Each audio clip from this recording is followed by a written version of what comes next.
Assalamualaikum warahmatullahi wabarakatuh. Selamat malam semuanya. Ibu akan mempresentasikan mengenai pertemuan ke-11 ini, lanjutan dari yang sebelumnya. Kita telah membahas neraca lajur, maka di pertemuan ke-11 ini yang akan dibahas adalah akuntansi perusahaan dagang terkait dengan laporan keuangan, ya. Kemudian untuk laporan keuangannya nanti akan Ibu bahas setelah ini yang telah kalian kerjakan ya di Google Classroom. Apakah kalian sudah sama atau benar? Nah, nanti kita akan bahas. Kita akan membahas teorinya terlebih dahulu ya.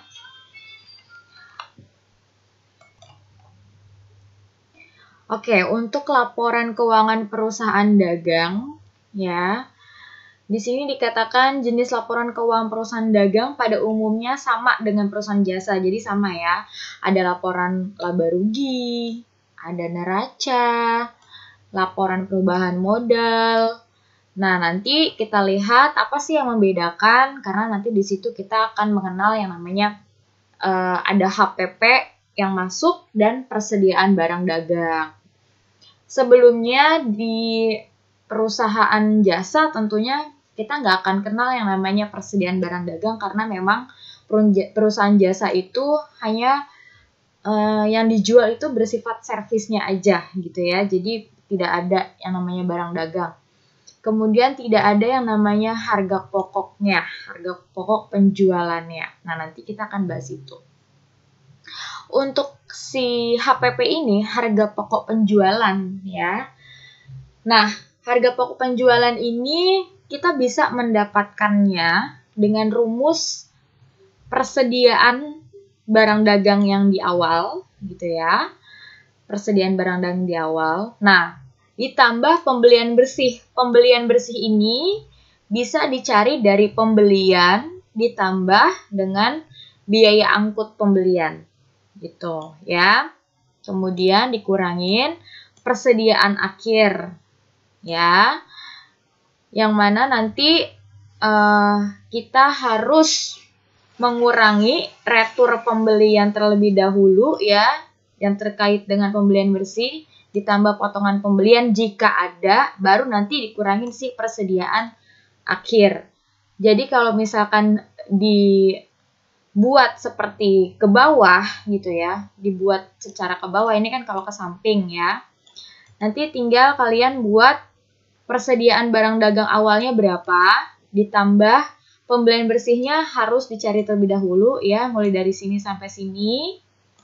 Pembelian ditambah BAP atau biaya angkutnya ya, dikurangi dengan retur kalau emang ada, kalau nggak ada tidak perlu ya, ditambah dengan potongan pembelian. Nanti ini dikurangin. Baru nanti dikurangi dengan persediaan akhir. Seperti itu. Bisa dengan cara ke bawah, karena kalau seperti ini mungkin agak lebih panjang gitu.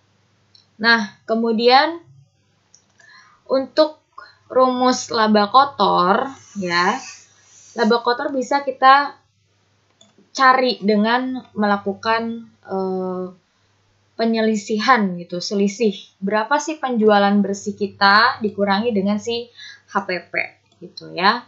Nah, HPP di sini kita tuh pengen tahu berapa harga yang dapat dikeluarkan gitu ya untuk membuat satu produk gitu, atau untuk menjual satu produk ini gitu. Setelah selesai produknya sudah siap untuk dijual. Nah, jika selisih penjualan bersih ya lebih dari si HPP, kalau penjualan bersihnya lebih dari HPP, otomatis laba gitu ya, yang diperoleh oleh perusahaan.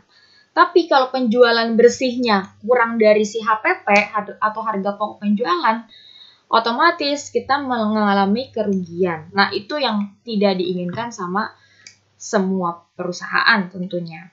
Ya, jadi jangan sampai penjualannya malah kurang dari HPP. Makanya gimana caranya perusahaan untuk bisa meningkatkan sales-nya atau penjualannya. Nah, penjualan bersih di sini bisa kita cari lagi, ada rumusnya lagi ya, yaitu penjualan berapa sih total salesnya atau penjualannya gitu ya, dikurangin retur jika ada ya, atau pengembalian barang, penjualan kayak misalkan nggak sesuai, cacat produk ya, atau apapun ya yang memang merugikan customer, kemudian daripada merugikan lebih baik dikembalikan lagi dan ditukar dengan yang baru. Nah, itu retur. Kemudian ditambah dengan potongan penjualan memang jika ada. Ya, jadi kalau misalkan ini semua tidak ada, berarti ya 0 gitu ya. Nah, baru inilah yang dikatakan dengan penjualan bersih. Untuk bentuk laporan yang pertama di sini yaitu laporan laba rugi LR. Nah, laporan laba rugi ini yang multiple step gitu ya. Bentuknya multiple step. Ya, dia ke bawah. Ya, kita dengan cara memasukkan nilai penjualannya atau salesnya itu berapa. Kita kan mau cari penjualan bersih tentunya ya. Tentunya ada retur penjualan dan potongan penjualan. Kalau memang ada, nominal ini ditulis dan ditambahkan lalu ditaruh di sini baru dikurangin. Gitu. Ya. Penjualan bersihnya baru ketahuan setelah diselisih atau dikurangin. Nah, untuk HPP yang Ibu bilang tadi, HPP persediaan barang dagang awal tinggal dimasukkan saja. Kemudian jika ada pembelian, masukkan pembeliannya, ditambah dengan kalau memang pasti ada ya yang namanya beban angkut. Kalau misalkan menggunakan ongkos kirim, ongkos angkut pembelian, nanti masukkan di sini, tinggal ditambahin, baru nanti hasilnya di sini, ya. Baru nanti kalau ada retur pembelian ya, retur pembelian, masukkan, potongan pembelian juga demikian, lalu ini dengan ini ditambah. Baru hasilnya nanti dikurangi dengan yang sebelumnya ya. Baru nanti kita dapat berapakah pembelian bersihnya dan akan ditambah tadi ya. Jangan lupa ditambah tadi dengan persediaan barang dagang di awal. Setelah kita tahu berapa yang siap untuk dijual, nah baru kita masukkan persediaan barang dagang yang ada di akhir. Biasanya yang membedakan awal gitu dan akhir itu dari, kalau di soal itu dari tanggalnya gitu ya. Kalau misalkan tanggalnya tanggal-tanggal awal bulan, itu berarti persediaan barang dagang di awal gitu. Atau kalau yang di akhir 31, ya bisa 31 dari setiap bulan atau tanggal 31 Desember. Masukkan. Setelah itu dikurangi, barulah dapat yang namanya HPP atau harga pokok penjualan. Ya, jangan lupa dikurangi dengan yang tadi, ya, dengan penjualan bersih kita, ya, dikurangi dengan penjualan bersih kita. Setelah dikurangin, baru kita melihat apakah hasilnya laba atau rugi karena dari nominal HPP-nya gitu ya, HPP dan si penjualan bersih. Kalau misalkan dia nggak ada kata minus, berarti kan penjualannya akan lebih besar daripada HPP, otomatis dia adalah laba di sini. Setelah itu masukkan semua beban ya yang keterkaitan dengan nanti beban. Ini baru laba kotor ya, atau yang belum dikurangin beban gitu ya. Nah, baru kita akan kurangi dengan beban-beban. Semua beban ditambahkan, lalu dikurangin beban. Total bebannya berapa, baru nanti kita akan melihat ada total daripada laba bersih atau rugi bersih kalau memang mengalami kerugian. Nah, jikalau ada pendapatan lain gitu ya, yang tadi kan belum ditambah ataupun mengurangi jika memang ada total pendapatan dari di luar usaha. Kalau misalkan memang ada, berarti pendapatan bunga ya, pendapatan bunga ini akan dimasukkan dengan biaya sewa kalau memang ada. Ini kan di luar usaha ya, masukkan. Nah, kemudian baru nanti setelah itu baru di total pendapatan ya yang atau biaya di luar usaha ya bisa menambah atau mengurangi. Kalau misalkan memang terjadi demikian ada ya baru dimasukkan. Kalau misalkan memang ini tidak ada tidak perlu, jadi cukup sampai di sini aja. Kemudian kita baru mendapatkan labanya nanti kalau yang di luar usaha. Jadi tergantung. Kalau misalkan memang tidak ada, ya tidak perlu menyertakan yang pendapatan atau beban-beban yang di luar usaha, gitu. Setelah itu ada laporan perubahan modal, sama banget kayak yang sebelumnya. Laporan perubahan modal itu dari modal yang sebelumnya, gitu ya, modal yang sebelumnya yang pertama kali kita lihat modalnya berapa, kemudian nanti dirubah dengan adanya laba yang baru ya, perubahannya berapa. Kalau ada price mengurangi, kalau tidak ada lanjut aja, berarti tinggal ditambahkan aja. Nah, neraca juga sama seperti perusahaan jasa gitu bentuknya juga ya. Ya mungkin yang nanti ada perbedaan kalau memang ada persediaan barang dagang, itu tambahan aja gitu. Kemudian untuk penyusunan laporan keuangan perusahaan dagang yang tahap akhir ini, kita akan membuat jurnal penutup. Jurnal penutupnya di sini memang agak berbeda ya. Mungkin kalau misalkan sebelumnya tidak ada ini ya HPP karena perusahaan jasa, nah sekarang kita masukkan HPP-nya. Kalau yang selebihnya hampir sama gitu. Yang pertama di sini ada akun penjualan. Nah, penjualan terkait barang dagangan kita. Nah, ini yang nggak ada sebelumnya ya. Penjualan dimasukkan, kemudian ikhtisar laba rugi ya di jurnal penutup. Jadi hanya memasukkan penjualan dan ikhtisar laba rugi ya, debit kredit. Kemudian kita akan tutup akun selanjutnya itu retur penjualan dengan si potongan penjualan. Nanti ini terkaitnya soalnya dengan HPP, jadi satu-satu ditutup. Retur sama potongan penjualan dengan letak yang sama ya, ada di sebelah kredit dan ikhtisar laba rugi di debit. Gitu. Kita tutup akunnya. HPP sama biaya-biaya atau beban-beban. Tuh. Nah, ini yang ada di laba rugi ya, yang tambahan-tambahan yang ada di laba rugi masukkan. Ikhtisar laba rugi. Jadi semua yang ada di laba rugi. Nah, kemudian ada ini kalau misalkan mengalami kerugian ya. Jadi kamu harus lihat jangan sampai kebalik. Ini jika rugi. Jadi kalau mengalami kerugian, pakainya jurnal penutupnya modalnya itu ya adanya di debit dan ikhtisar laba ruginya di kredit. Tapi kalau misalkan laba, ikhtisar laba ruginya ada di debit, modalnya ada di kredit. Gitu. Ya, jangan sampai kebalik gitu ya. Kalau kebalik nanti otomatis berarti dia mengalami kerugian. Nah, kalau ada price ya, jika ada. Kalau misalkan nggak ada berarti ini nggak perlu gitu. Kalau misalkan memang ada price berarti modal ya ada di debit, price-nya ada di kredit gitu. Nah, itu jurnal penutup dari yang tadi perusahaan dagang. Kemudian ini neraca saldo setelah penutupan buku atau jurnal penutup tadi.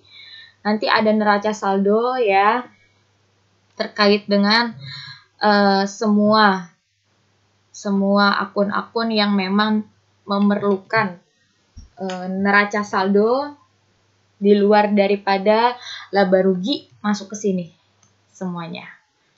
Tuh, ya untuk mengetahui berapa sih akun-akun neracanya gitu. Setelah itu nanti jika diperlukan ada jurnal pembalik. Nah, di sini oke. Ini tidak perlu ya, nanti kerjakannya sesuai dengan modul saja, jadi yang ini tidak perlu. Kemudian nanti kita akan bahas langsung masuk ke soal yang kalian sudah kerjakan. Ya, apakah benar kalian sudah mengerjakannya sesuai dengan seperti ini yang ada di modul gitu. Oke, kita lanjut ke soal-soal kalian ya. Oke, kita lanjut kepada laporan keuangan ya. Jadi setelah kita membuat neraca lajur, kemarin kita akan bahas tentang laporan keuangan. Nah, laporan keuangan ini yang pertama adalah laporan keuangan laba rugi. Data-data yang kita ambil yaitu dari neraca lajur yang sudah kita buat kemarin. Jadi neraca lajur ini sangat bermanfaat ya untuk kita pembuatan laba rugi. Apalagi nanti di sini nanti kan ada memang kolomnya tersendiri gitu ya tentang laba rugi. Ini bisa dimanfaatkan sekali. Jadi kita tinggal copy paste aja, apalagi dengan menggunakan Excel jadi lebih mudah karena memang dengan menggunakan Excel tidak perlu lagi menghitung capek-capek, tinggal masukin rumus saja semua udah kelar. Nah, untuk penjualan kotor karena kita akan masukkan untuk mencari penjualan bersih, makanya kita akan masukkan penjualan kotor terlebih dahulu. Ya, penjualan kotor di sini bisa dilihat dari neraca lajur. Nah, jika ada retur dan potongan penjualan, ya, maka dari itu harus dimasukkan juga ya dari neraca lajur. Nah, dari neraca lajur ini setelah dimasukkan kemudian nanti ditambahkan lalu dikurangin ya atau diselisih, barulah kita mendapat angka penjualan bersih setelah diselisih gitu ya. Jadi penjualan kotor bisa diselisih dari retur penjualan ditambah potongan penjualan. Nah, setelah itu kita akan mencari harga pokok penjualan. Nah, untuk harga pokok penjualan kita dapat rumus yaitu persediaan barang dagang yang di awal ditambah pembelian bersih dikurangi persediaan akhir. Nah, tentunya untuk mencapai HPP ini ya, nilai HPP, ada prosesnya terlebih dahulu dengan kita mencari pembelian bersihnya karena pasti ada biaya angkut dan retur pembelian, potongan pembelian. Untuk persediaan barang dagang yang ada di awal, masukkan yang ada di neraca ya, bisa atau memang ada di dalam soal sebelumnya juga ada. Nah, kita bisa masukkan yang ada neraca saldo ya. Ini persediaan CPU, monitor, keyboard, aksesoris itu kita kumpulkan jadi satu, kita sum atau kita tambahkan semuanya, masukkan ke dalam persediaan awal. Ya, setelah itu baru kita masukkan pembelian. Ya, dari neraca lajur yang sama, pembelian dan biaya angkut pembelian. Ya, setelah itu baru kita tambahkan. Karena ada retur, maka retur dan potongan pembelian ditambahkan terlebih dahulu. Ya, hasilnya nanti kita akan mengurangi dari hasil ini, ya, dikurangin ini, maka jadilah pembelian bersih. Nah, setelah itu barang yang siap dijual ya kita bisa lihat dari kita tambahkan persediaan barang dagang di awal ditambah dengan pembelian bersih. Setelah itu baru untuk mencari HPP ya baru persediaan barang dagang di awal yang tadi ditambah pembelian bersih baru dikurangi dengan persediaan barang dagang akhir. Gitu ya. Baru semuanya bisa terlihat angkanya adalah 306.775.000. Untuk laba kotornya, laba kotor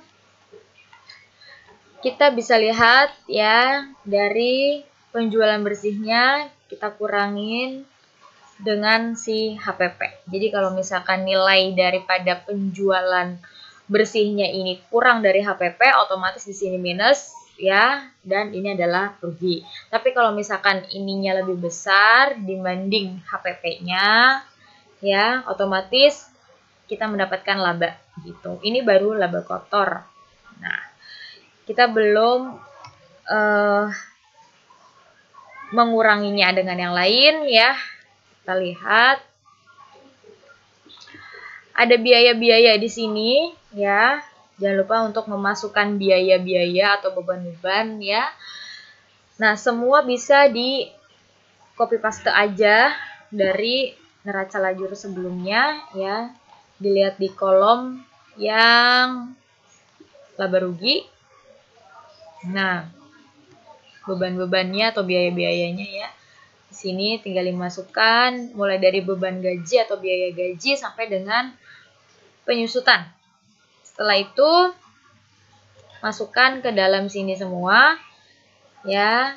Jika memang ada yang harus dikurangin, maka jangan lupa untuk mengurangi. Tapi kalau misalkan beban semuanya sama, tidak perlu ada yang dikurangin. Misalkan kayak kerugian harus dikurangin apa enggak, tapi semuanya tinggal disum aja gitu. Jadi kita dapat total biayanya, kita sum semuanya.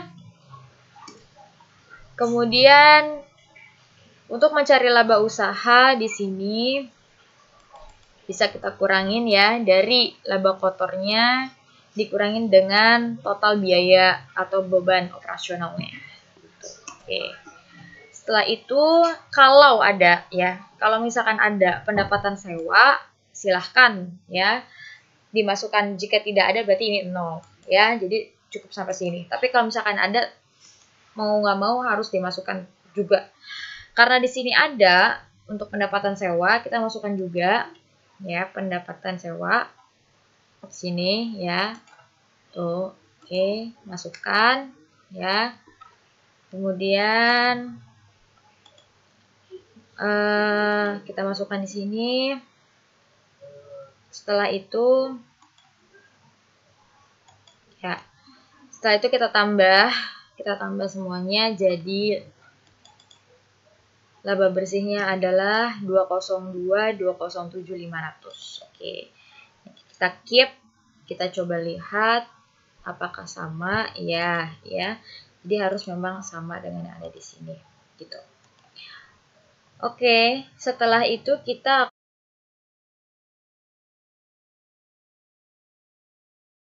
selanjutnya laporan perubahan modal. Nah, laporan perubahan modal ini kita akan memasukkan modal awal, kita bisa lihat dari neraca lajur juga ya. Kemudian setelah itu masukkan laba yang sudah kita dapat tadi di laba rugi ya. Ini yang kita dapat di laba rugi, masukkan. Kemudian perubahannya kita tambah ya. Karena tidak ada price di sini, jadi tidak ada yang dikurangin price gitu ya. Jadi seperti ini saja untuk modal akhirnya berapa. Kemudian untuk laporan neraca.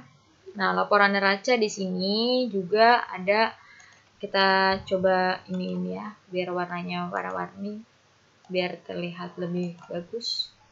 Jadi ini yang saya warnain warna pink ini yang di dalam perhitungannya itu dikurangin gitu ya.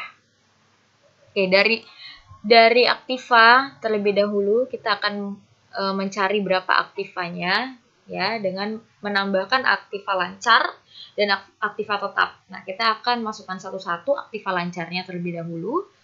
Nah, di sini semua yang tidak diwarnain pink ya, atau biasanya warnanya putih gitu ya. Nah, ini adalah yang adanya di debit gitu ya, adanya di debit. Nah, karena dia beda adanya di kredit, maka dari itu saya tandain supaya nanti akan mengurangi gitu ya. Ditandain dengan kurung atau warna supaya nanti kita bisa mengurangi itu ya. Setelah itu semua disum kecuali ini nanti dikurang gitu ya. Kita dapat ini 10, 858, 780, 300. Oke, kita dapat aktivanya sekian.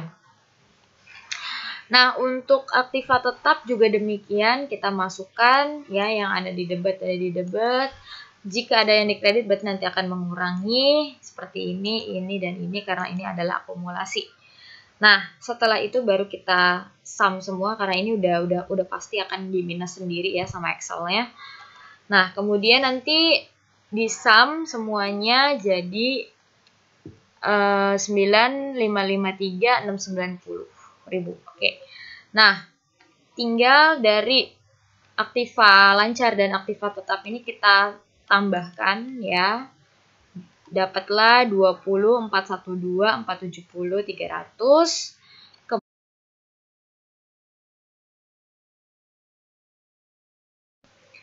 Oke, selanjutnya kita masuk ke mencari hutang-hutang ya. Hutang-hutang ini kita tinggal masukkan aja juga sama dari neraca lajur, termasuk si sewa diterima di muka, termasuk ke kewajiban ya. Kemudian setelah kita menghitung, kita sum semua hutang lancarnya didapat yaitu 2417, 368.800 ya. Kemudian kita mencari hutang jangka panjang, kita sama tambahkan juga, kita sum ya, total hutangnya jadi 5217, 368.800. Oke, kita masukkan juga modal. Modal yang dimasukkan di sini tuh modal yang baru ya, karena kita udah mencari dari perubahan modal, tinggal masukin aja modal yang baru. Kemudian laba ditahannya bisa kita ambil jika ada ya, kalau ada masukkan. Oke, itu bisa dilihat di sini ada laba yang ditahan ya, di sini. Nah, kita tinggal masukkan. Kemudian untuk modal, nah di sini ya. Untuk modal kita tambahkan semuanya, setelah itu baru dapatlah hutang ditambah modal. Kita tambahkan juga dengan hutang ditambah modal supaya kita tahu balance atau enggaknya dari sini. Nah, setelah kita lihat ternyata antara aktiva sama pasifanya balance ya, yaitu 20, 412, 470, 300. Oke, kemudian kalau kita tahu ini balance, berarti pekerjaan kita udah benar, gitu ya. Nah, jadi memang harus balance, gitu. Oke, nah inilah yang kita bahas mengenai 3 laporan keuangan ya terkait dengan pekerjaan kalian atau soal yang kalian tadi. Jadi memang ini semua neraca lajur sangat menentukan. Kalau misalkan kalian bikin ini agak ada kesalahan atau salah, pasti nanti di laba rugi, perubahan modal dan neraca juga nanti akan ada kesalahan pastinya. Itu. Oke. Kurang lebihnya mohon maaf. Nanti untuk tugas bisa dilihat aja, diteruskan ya, tinggal tahap akhir untuk laporan akuntansi perusahaan dagang. Nah, kemudian nanti setelah itu kita akan bahas tentang akuntansi manufaktur ya, tentunya. Gitu. Oke, sebelum UAS kita akan bahas tentang akuntansi perusahaan manufaktur. Oke, terima kasih sebelumnya. Wassalamualaikum warahmatullahi wabarakatuh.